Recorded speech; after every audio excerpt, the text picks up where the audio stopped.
हमारे कुंडली में द्वादश भाव होते हैं, मतलब 12 भाव होते हैं, लग्न से लेके द्वादश भाव तक, व्यय भाव तक बोलेंगे उसको।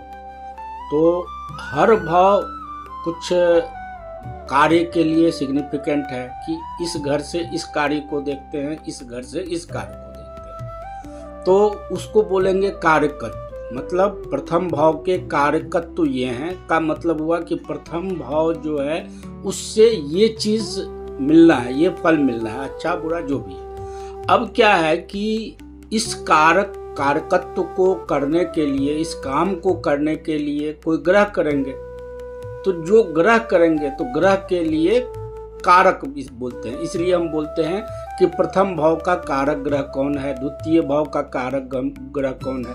तो प्रथम भाव का जो कारक ग्रह है तो उस घर से जो काम होने हैं वो करेंगे। अब हम आते हैं कि कारक किस किस भाव के कौन है। तो प्रथम भाव लग्न भाव के लिए कारक सूर्य हैं, द्वितीय भाव के लिए कारक ग्रह गुरु हैं, और बुध को इसलिए लेते हैं कि वो वाणी के लिए बुध को देखा जाता है। तृतीय भाव के कारक ग्रह मंगल हैं, चतुर्थ भाव के कारक ग्रह जो हैं वो चंद्रमा है, और पंचम भाव के कारक ग्रह जो हैं वो गुरु हैं।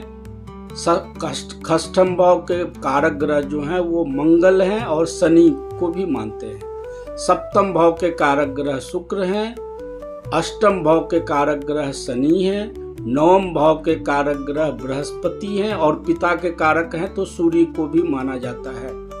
दसम भाव के कारक ग्रह जो हैं वो इसमें कई हैं, बुध भी हैं, सूर्य भी हैं, शनि भी हैं, गुरु भी हैं, और मंगल को भी लिया जाता है, लेकिन मुख्यतया जो है शनि को और बुध को लिया जाता है। एकादश भाव के कारक ग्रह गुरु हैं और द्वादश भाव के कारक ग्रह शनि हैं। तो कारक ग्रह वो हुआ जो उस घर के कार्य को करेंगे।